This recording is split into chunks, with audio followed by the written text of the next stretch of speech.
master's course in architecture at a university in Naples. And Sergio will tell you all about it. The exciting thing is that, we're all familiar with Christopher Alexander and the timeless way of building, which was I think, one of his very important works, most important perhaps. And now the attempt is to, if I understand it correctly, to find a timeless way of educating architects. So with these few words, I'll join you and I'll ask Sergio to enlighten us on this new venture.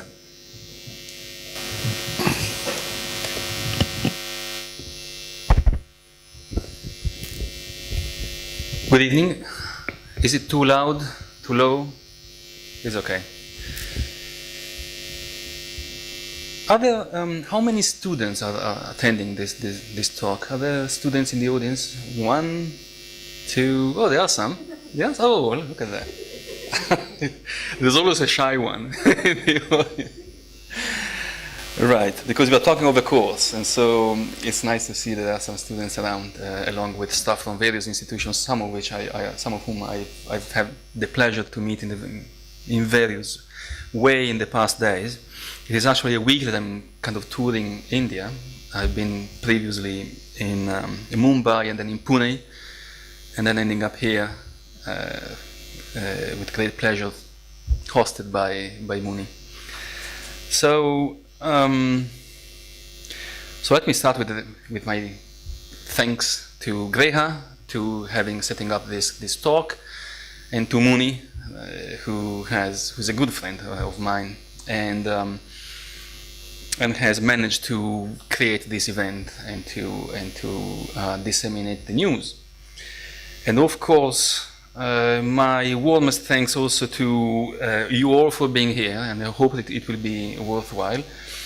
I've changed a little bit the framework of this talk because, well, for various reasons I'm going to talk in a second.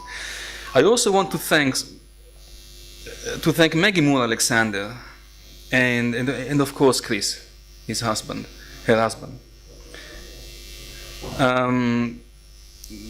who I'm sure would have been delighted to be here in person if they just could, but are in constant contact with me and in these days, and they always report to them everything that happens.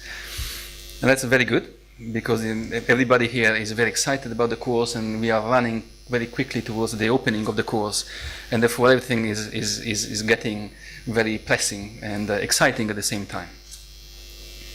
And then I would like to also thank various other friends of the inner circle of Chris Alexander, and also a number of other people who have never even heard of Chris Alexander, for their effort in helping us setting up the course, which is an operation which is still ongoing. In fact, we are still working on the curriculum and various aspects of it, and contacting new people, etc. So it is really work in progress.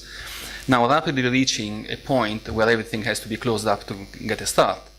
And then we see that actually the start of the course is not meant to be the end of the experimentation. Actually, it's going to be the beginning of the experimentation. It's going to be a very experimental course in that respect. Last thanks from my side to the University Suor Orsola Benincasa in Naples, which has believed in this course from day one. And because this course, you will see, is kind of radical, or could be perceived as radical to some extent, and also certainly it is challenging for the institution and risky for the institution. And they did that only because they shared the vision.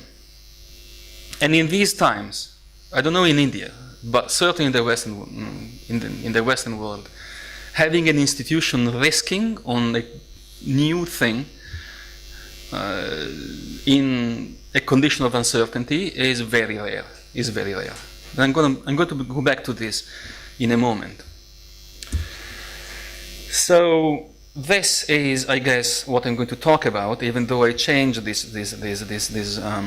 framework in order to give more room to the discussion in the end. In fact, I'd like enormously if there were participation from the audience, and I try to shorten my part in order to make the other part longer, and this is an invitation for you to really come up at the end of it with questions and answers.